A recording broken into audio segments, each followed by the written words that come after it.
igenekerezo rya ndwi rusama umwaka wa 2021 kuri mikro Diane nkuru nziza radio Inzamba agateka kawe amakuru tugira ngo tubashikirize kuri wa gatanu agizwe n'ingingo nkuru azikurikira. Kuri wa gatanu sentare ya Ntahangwa niho yasoma urubanza yaciriye wahoze ari umushinga mateka Fabien Bankijyanino umwaka wo gufungwa ku cyaha yagirizwa ngo niterekana ko yategerezwa kuba yarejejwe ahari ubutungane ubudatamikwa ijambo. Amahera y'agaciro yabuze mu gihugu ngo niyo nyenda muvanyo yikena agisukari hakiyongera koko ishirahamwe Sosumo litagishobora gukora isukari kwira abanyagihugu kuko isahirizwa ku matoni ikora n'iyindi iva mu mahanga iyo nayo ikagurwa amahera y'agaciro yabaye umuzi wibuye mu Burundi. Ubushikiranganje bw'imigenderanire n'ayandi makungu buragabisha ko buzogira ingere ku yindi mu kwihagira rimwe mu matongo y'igihugu ca Kongo iharanira demokrasi ya Kongo hamwe ico gihugu kitoba kirasubiza itongo ryanyazwe ubuserukizi bw'u Burundi Kinshasa. Wanonosoye ivy'amategeko ati kugera ingere ku yindi asiwo muti. Aya makuru hamwe n'ayandi ni mukanya isase sangwa ikaze. Urakeneye kumenya amakuru y'imvaho umviriza radio Inzamba agateka kawe ni kuri wezi 3 akaburungu inzamba.org. Inkuru imwe ukwayo aya makuru tuyahere mu gisata c'ubutungane igihano c'umunyororo w'umwaka ni hadabu y'ibihumbi 100 nico gihano sentare nkuru ya Ntahangwa yaciriye umushinga mateka Fabien Bankijyanino. Ico gihano sentare ihejeje kumucira cerekana ko uwo mushinga mateka yari umwere ugereranije n'uburemere bw'icyaha yarasanzwe akurikiranwa ko. Umushinga manza Lambert Nigarura asigura kandi ko ari kindi kimenyetso cerekana ko ubucamanza bukizingamitswe n'ubutegetsi. Tumukurikire. Ufatiye rero ku byaha sentare yamushinje ugafatira no ku gihano yahawe biragaragara yuko Fabien Bankijyanino ahogwa ivyiyumviro vye vya politike ahogwa kuserura ivyiyumviro vyiwe kuko urabonamwo ibintu binyuranye urabona yuko ari ibintu vya politike ata mategeko agaragara ata mategeko akurikijwe. Ikindi umuntu ashobora kubona muri urwo rubanza uravye uburemere bw'ivyaha bamwagirije ukaraba n'igihano yahanishijwe urabonamwo ko sentare ishobora kuba yabuze ivyagiriji ku vyo akurikiranwa ko ikagira n'ubwoba bwo kumurekura ariko kumuhanisha ico gihano kuko musanzwe muzi yuko ivyo vyaha ari ivyaha bisanzwe biri ku rugero runini ufatiye ku gihano bamuhaye byumvikana ko babuze ivyagiriji bakabura n'inguvu zo kumurekura. Ibintu biba mu Burundi bigaragaje kandi ku butungane bukiri kure nk'ukwezi kugira ngo bushobore kwibohora imigozi bwashizwe ko n'ubutegetsi n'umugambi uri ku butegetsi. Tubibutse ku mushinga mateka Fabien Bankijyanino yari yatowe mu ntara ya Bubanza arangura amabanga yiwe y'ubushinga mateka kuva mu 2015 gushika mu 2020 akaba yahagaritswe mu kwezi kw'icumi ku mwaka uheze w'ibihumbi 2020 kurugiwe yagirizwa guhungabanya umutekano w'igihugu beno kugumuka. Abaharanira agateka kazi na muntu bakaba batahengeshanije gusaba ko yorekugwa kuko yariko azira ivyiyumviro vyiwe. Mu gisata c'uruja n'uruza mu mabarabara ingendo hagati y'igisagara ca Bujumbura n'intara zo mu manuko bw'igihugu nka Rumonge ngo nizorohera abiyunguruza kuva ku muhingamo wo kuri uyu wa kane. Ni nyuma yaho ikiraro co kwibarabara rya Bujumbura Rumonge gicikiye aho muri ivyo bice bibiri bisa n'ibitandukanijwe n'ico kiraro bakavuga ko bishobora kugira ingaruka mbi cyane mu bijanye n'ibiciro vy'ibintu vya nkenerwa. Ni nkuru tubaza Blaise Nijimbere. Abiyunguruza bagabuye ibice bibiri kuva ku muhingamo kuri uyu wa kane kubera ikiraro cacitse. abavi Bujumbura baja mu Rumonge imodokari zibunguruje zibashikana hitwa mu Karonke ku ruhande rwa komine Kabezi nkuko amakuru ava ngaho abivuga. Ababandanya nabo bajabuka n'amaguru maze bagacaburira izindi modokari zirazizanye abantu babwiye ibujumbura bavuye mu Rumonge. Ivyo bice uko ari bibiri bigaburwa n'uruzi Kirasa rugabura intara ya Rumonge n'intara ya Bujumbura. Ni kuri urwo ruzi nyene ikiraro cacitse ku mugoroba w'uyu wa kane. Ku ruhande rw'abanyagihugu bava mu Rumonge basigura ko bahahombera. Mu gihe gushikaho mu Gitaza bariha amahera 300 vy'amarundi ubu baca barihishwa 4,000. Ababandanya nabo bajabutse bakariha 2,000 canke 1,500 vy'amarundi gushika hagati mu gisagara ca Bujumbura, bagasigura ko itike yo kwiyunguruza yaduze. Abafisi ibicuruzwa nabo nyene ntiborohewe. Amakuru avaho mu Gitaza avuga ko abafisi ibicuruzwa bito bito bija canke biva mu ntara ya Rumonge babirihira kugira ngo bijabukanwe. Abacuruza bakavuga ko nk'ibiharage, ibigori, inzoga z'ihinguriro Brarudi bitegerezwa guca bica mu ibarabara rya Jenda Matana kugira bishike mu ntara ya Rumonge. Bafise impungenge ko baca bakoresha amafaranga menshi mu kubishikana iyo bija. Abaguzi nabo nyene bakaba bafise ubwoba ku bicuruzwa bishobora kuzimba. Izo mpande zose zisaba ko ico kiraro cokorwa mu maguru masha kugira ngo uruja n'uruza rubandanye. Mu ntwaro mu ntara ya Rumonge bamenyesha ko bamaze gutura ico kibazo abajejwe inyubakwa za leta kugira ngo bagire ico bakoze mu misi ya vuba. Arakoze umugenzi wacu Blaise Nijimbere. Imvura nyinshi ivuye kwihindagurika ry'ibihe n'ubukene bw'ikigega cyo kubungabunga ibiraro. Izo ngo ni zimwe mu mvo nyamukuru zisigura igituma ibiraro biguma bisidakurika muri bino bihe mu ntara zimwe z'igihugu. Zisigurwa n'umuhinga yanonosoye ivyo kubaka inyuma yaho ikiraro c'Ikaronke muri komine Kabezi mu ntara ya Bujumbura kibomotse nkuko biherutse kuba n'ahandi. Kubwiwe ngo ibiraro n'amabarabara birabangamiwe cyane n'inkukura. Tumukurikire. Ni ukuvuga ko habaye imvura nyinshi cyane ituma haba inkukura nyinshi ku buryo imigezi yose n'amasoko yimburutse hagati y'imetero imwe ngira n'imetero na 3 henshi canke zirenga. Ivyo navyo bituma nuko isi yacu henshi nticambaye nkuko kera vyari bimeze ngo habe hari kw'ibiti n'ivyatsi byinshi amazi menshi yanyengetera gume ku misozi, ahubwo ahitana indimo zidakingiwe zitaciriwe imikobeko bikamanukana ivu ryinshi amabuye bikagenda rero birimburura cane kuva ku misozi hejuru gushika mu biyaya canke mu kiyaga. Ico gituma ubona cane mu ntara y'Imbo no mu migwa hari ibiraro byinshi bigenda biracika. Ivyo kandi biratumwa nuko abajejwe kuraba ivy'amabarabara n'ibiraro batabikurikirana neza kugira bagume baraba ahantu bagiye kumera nabi ngo bakore hakiri kare babicungerere, kuko ivyo biraro iyo hagiye harimburuka munsi amazi aranyengetera agatwara ziriya nkingi ziseguye ikiraro kigaheca kimeneka canke kikavunika kujya mwabonye ico kuri Kirasa cabaye. Rero mu bisanzwe ibikorwa byose bya leta inyubako cane zubatswe zitegerezwa kubungwabungwa bakagenda bararaba aho bigiye kononekara bakabitabara hakiri kare.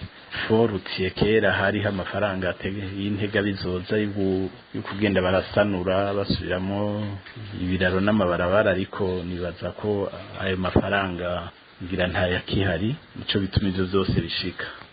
Nayo kubw'umuhinga mu butunzi ngo Burundi burakeneye kubaka kijambere amabarabara n'ibitarugwa kugira ngo bateze imbere ubutunzi. Bisigurwa na Faustin Ndikumana akavuga ko leta ikwiye gukosora integuro yayo yo kurondera amafaranga, iyo nayo ngo nta handi ca atari mu gufashanya n'amakungu. Faustin Ndikumana: mu bisanzwe Burundi bukeneye ico bita ama infrastructure, ibikorwa byinshi. Urabona ibiraro bikenewe, hari byo kubaka bishasha, hari byahahora, hari yuko birabomoka, ningo biramaze gushika hafi ibiraro nka 10 byarabomotse, hari amabarabara acika, hari amabarabara yashaje yo gusubiramwo, hari ibibuga by'indege usanga biriko birasa itari kimwe dufise kimaze imyaka n'ina ikeneye gusubirwamwo, hari ibivuko Port de Bujumbura, hari ivy'amabaraje, amasoko ntanganguvu, hari amaekipima mbere menshi mu nyubako za leta, mu ntebe abanyeshuri bigamwo.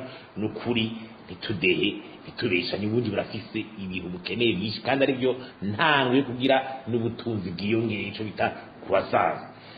Izo infrastructure rero zirazimvye nyene kuko we biravye nko mu 2010 hafi ibanki ya Afrika y'iterambere BAD yaravuze ko Uburundi bukeneye ama infrastructure nukuvuga ari hafi imiliyaridi zitandatu z'amadolari, 6 miliyardi dolari, n'amafaranga menshi n'ibihumbi binga 10 na bingahe by'amafaranga y'amarundi, y'amamiliyaridi ibihumbi n'ibindi. Urumva n'amafaranga menshi ayo rero murategeza kurondegwa niko n'ibindi bihugu bikobu.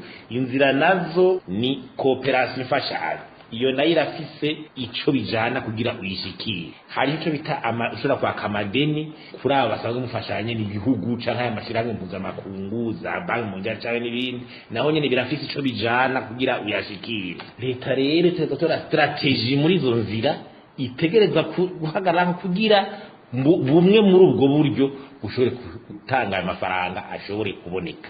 Ngira mwana musiri mushikiranganje wa mbere ari mu namashinga mateka yavuze ati abadufasha barateba iyo batevye ico kintu gikorwa, no kwerekana yuko abadufasha ico kintu kitaje batarayatanga ico gikorwa nikiba nigikuna ntikija mu ngiro. Urumva rero tureke kuza turasiga inkore ku maso, ibintu tubifata uko biri, tuvyakira uko biri, hama tubitorere inyishu, niho tuzokira. Inzamba. Tubandanirize ano makuru twabateguriye mu gisata c'ubutunzi. Ngwikena ry'isukari mu Burundi ryavuye ku bukene bw'amafaranga y'agaciro yahora akoreshwa n'ishirahamwe Itracome bisanzwe rikorana n'ihinguriro rihingura isukari Sosumo. Ishirahamwe Itracome rikaba ritararonka ingene rija kuzana amatoni 4,000 vyategerezwa kuba ryahaye Sosumo mu mpera z'ukwezi kwa kane. Amakuru ava mu bakorana nayo mashirahamwe akavuga ko bompi barindiriye kwibanka inkuru igira ikoze kugira ngo ico kibazo kive mu nzira. Ni inkuru ya Alice Akimana. Ihinguriro ry'isukari Sosumo ngo ntirigifise ubushobozi bukwiye bwo guhingura isukari ikwiye. Uyu munsi rikaba ritegerezwa kwikora ku isukari iva hanze. Nkuko amakuru dukura mu bakorana na Sosumo bitumenyesha, ngo ishirahamwe Itracome niryo ryaronse iryo soko yo gukura isukari muri Brazil, muri Malawi canke muri Zambia kugira ize gusahiriza iyisanzwe ikorwa na Sosumo. Muri uyu mwaka w'ibihumbi 2021 n'uw'ibihumbi 2022 Itracome itegerezwa gutanga amatoni 30,000. Iyo nayo ikazo yatanga mu mici ibiri. Gushika mu kwezi kwa kane guheze iryo shirahamwe ngo ryari rimaze gutanga isukari ingana n'amatoni 11,000. Haca haba ikibazo c'amafaranga y'agaciro atabonetse, maze iryo shirahamwe rirabura ingene rishobora gutanga itoni 4,000 zari zisigaye gutangwa muri uyu mwaka. Ubushikiranganji bw'ubudandaji bukaba bwaramaze gushikiriza ico kibazo banki nkuru y'igihugu BRB, nkuko amakuru dufise abandanya bivuga, kugira ngo Itracome ishobore kuzana iyo sukari isigaye. Ayo makuru abandanya avuga ko ihinguriro Sosumo rifise ubushobozi bwo guhingura isukari ingana n'amatoni 20,000 ku mwaka, ariko rero iyo sukari ngo ikaba itagishobora gukwira kubera ibikoreshwa isukari vyiyongereye. Aha bakavuga nk'amahinguriro ahanini y'ibifungurwa n'ibinyobwa, cane cane inzoga n'imitobe bita jus. Ayandi makuru ava mu badandaza b'isukari amenyesha ko bamwe muri bo baca bikikamukiza mu kunyegeza isukari babaha, bagaheza bakayitanga ku badandaza bato bato ku giciro kinini. Abo nabo bagaheza bakayidandaza ku biciro bashatse kugira ngo bashobore kunguka, bigatuma abayigura ku kilo nabo bazimbwa. Uruganda rwa Radio Inzamba rwagerageje kurondera ubuyobozi bw'ihinguriro Sosumo n'umuyobozi w'ibanki nkuru y'igihugu BRB, ariko ntirwashoboye kubaronka. Tuve mu gisata c'ubutunzi tuje mu gisata c'indero. Ngo abavyeyi bari bakwiye guhagurukira bakiyamiriza bivuye inyuma abarezi bafata ku nguvu abana bajejwe kurera. ivyo bivugwa na Erari Nibizi yahoze atwara sendika y'abigisha Stebe. Ivyo yabivuze mu gihe hagize iminsi hibonekeza abigisha bafata ku nguvu abana ntibahanwe aho vyigararije mu ntara ya Makamba. Erari Nibizi agasaba ubushikiranganji bw'indero gukurikiranira hafi ico kibazo. Ikintu ca mbere ndasaba ubushikiranganji bw'indero yuko burera, kandi mu kurera iyo umurezi ari leta ntarera abanyeshuri gusa, ateza kurera n'abarezi. Umurezi w'ikiburamutima ashurashuza abana, icya mbere arakwiye ego gukurwa mu kazi, mugabo akaja imbere y'ubutungane agahanwa, kandi ntazokwigere asubira kuronka ayo mabanga y'ukurera, akongera bakamushira mu bihe ategerezwa no kuriha indishi y'akababaro kuri abo bana ariko arashurashuza. Ico ni cambere ku bushikiranganje bw'indero, kandi butubahiriza nejo amashure azocika ikuburiro y'abanyengeso mbi. Icya kabiri, abo bavyeyi abana babo bariko barononwa baraba muri province Makamba byabaye akamenyero, urabona bibaye mu makomine abiri kandi hose bakabakingira ikibaba. Ucubona ko ubuyobozi bw'indero n'ubuyobozi bw'intwaro muri Makamba bufisemo uruhara, ariko n'abavyeyi nabo bamenye ko abana igihe bariko barononwa umuvyeyi n'umwana nibo bariha imbere yo gushikira leta. Abo bavyeyi ntibuhagarara mu byo kwidoga gusa, abo bavyeyi bategerezwa guhaguruka. Barafise inama kw'ishuri, ikintu citwa komite nshingwashure. Abo bavyeyi nibubahuke, bubahura abana babo bashigikirane. Ubonye umurezi afise imigambi y'ubwira ibintu nk'ivyo bace buno nyene bagira inama yihuta, babataramuze. Abavyeyi bahakane ko uwo muntu asubira kwitwa izina ry'umurezi, kandi ntasubire no kwidegemvya. Bongere abana babo bakingirwe, nibakane na leta mu gihe itari kwirakingira ishuri, kuko udakingira ishuri ntubukingira igihugu. Kindi naco n'amashirahamwe y'abigisha. Mbega amashirahamwe y'abigisha ari hehe muri ico gikorwa? Abigisha nibakingire ibanga ryabo, babonye umurezi amaze kuba igikamutima basa bataramuguru.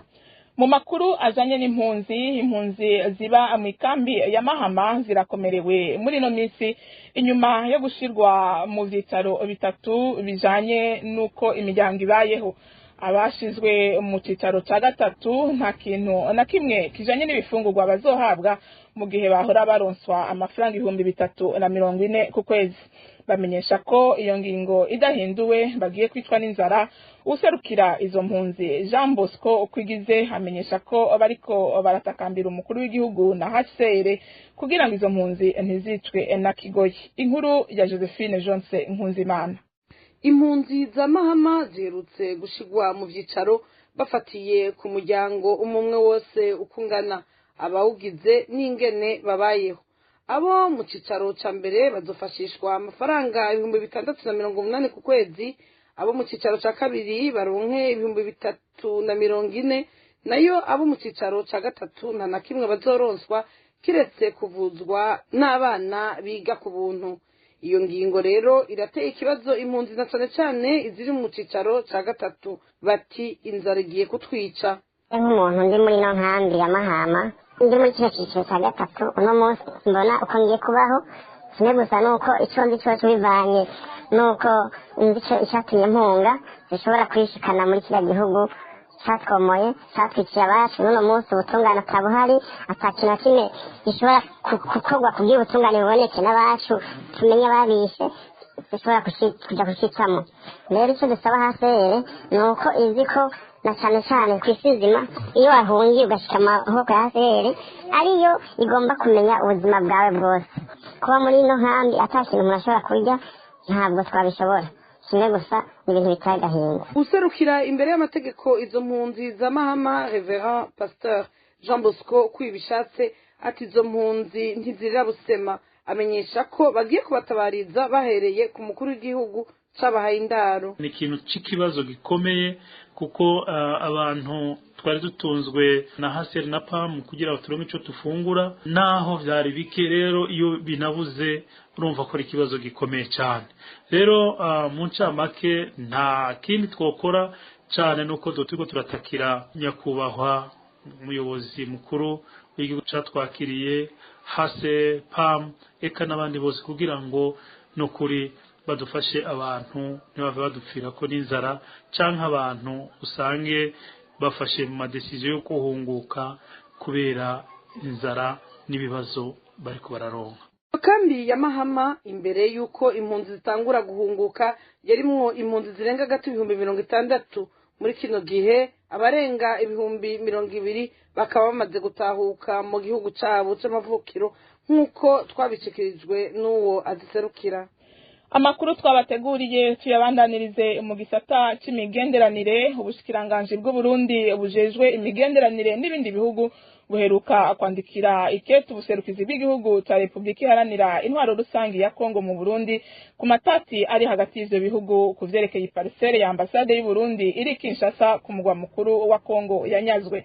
Ubushikiranganji bw'imigenderanire y'u Burundi n'andi makungu bwibutsa ubuserukizi bwa Kongo mu Burundi ko atagikozwe kugera ku igenekezo rya 31 Kigarama uno mwaka kugira ngo iyo parcelle izobe yasubijwe u Burundi. Leta y'u Burundi izocigira ingere ku yindi yihagire amatongo Kongo ifise mu Burundi.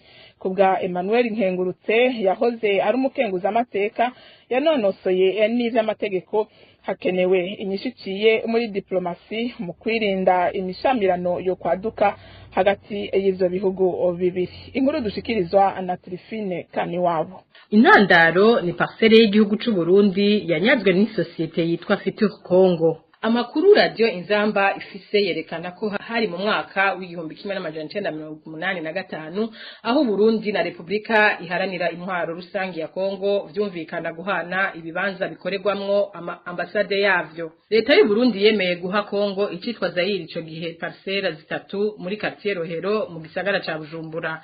Kongo kirashima gica gihereza naco u Burundi parcelle zitatu ikinshasa, parcelle zibiri muri quartier Ngombe n'iyindi ya gatatu muri commune ya Ngaliema. Ayo makuru nyene avuga ko mu mwaka w'1998 bivuye ku matati y'ibihugu vyompi abaserukira Burundi Kinshasa bahamagawe gutaha basiga ikinshasa amatungo ya ambassade y'u Burundi harimwo n'izo parcelle. Imyaka 10 irangiye, nukuvuga mu 2009 u Burundi na Kongo vyarasubiye kuvyura imigenderanire hagati yavyo, ambassade zirasubira kugururwa. Abaserukira Burundi Kinshasa bashasha bagezeyo basanze imwe muri za parcelle zitatu za ambassade y'u Burundi yaranyazwe. Parcelle iri muri quartier Ngombe kwibarabara ryitiriwe 24 Munyonyo ikinshasa. Ico kibazo ngo caramenyeshejwe abarongoye igihugu ca Kongo. Joseph Kabila yahoze atwara ico gihugu arashiramwe ishaka kugira u Burundi busubizwe ikibanza ganyazwe. Iyindi parcelle yarasubijwe u Burundi, mu nyuma ambassade y'u Burundi muri Kongo isanga yahawe parcelle irimo amatati. Ubu rero haheze imyaka 10 u Burundi burindiriye gusubizwa parcelle yabwo Kinshasa. Bwahisemwo kwandikira ikete ambassade ya Kongo mu Burundi bubamenyesha ko atagikozwe kugera ku igenekerezo rya 31 Kigarama uno mwaka kugira ngo iyo parcelle izobe yasubijwe u Burundi. Leta y'u Burundi izocigira ingere ku yindi yihagire amatungo Kongo ifisi Burundi. Ico bushikiranganje bw'u Burundi bujejwe imigenderanire n'ibindi bihugu bwise principe de réciprocité, ingere ku yindi. Kubwa Emmanuel Nkengurutse yahoze ari umukenguza amateka yanonosoye ivy'amategeko ngo iyo ngere ku yindi si nziza, hakenewe inyishu iciye muri diplomasi mu kwirinda imishamirano yo kwaduka hagati y'ivyo bihugu bibiri. Iki kijanye na reciprocity cyangwa gusubiriza mu ndumane ibindi bihugu birabaho mu migenderanire y'ibihugu, ariko bene ivyo bibazo baba bikomeye bagomba kuvyumvikana par voie diplomatique, bagahura abaserukira ibihugu bagahura bakavugana. N'ahandi iyo wanditse gutyo uwo mengo harimwo ikintu citwa acte d'hostilité, byoshobora no gufatwa nuko ari agasomboroso. Ikete ryanditswe ubona ko mengo harimwo agashavu kavuye ku bindi atakora ivyo. Mugihe rero iyo principe de réciprocité u Burundi buvuga yoja mu ngiro, amatongo ya Kongo ari mu Burundi yofatwa. Hariho inzu ikoreramwo ambassade ya Kongo mu Burundi iri muri quartier Rohero mu gisagara ca Bujumbura, inzu yabamwo ubuserukira Kongo mu Burundi citwa Zaire iri impande ya Annonciature, inzu ya ambassade ya Republika Iharanira Intwaro Rusangi ya Kongo iri Kiriri, Centre Culturel Zaire iri mu gisagara ca Bujumbura, n'amazu abiri ari muri quartier ya Bwiza.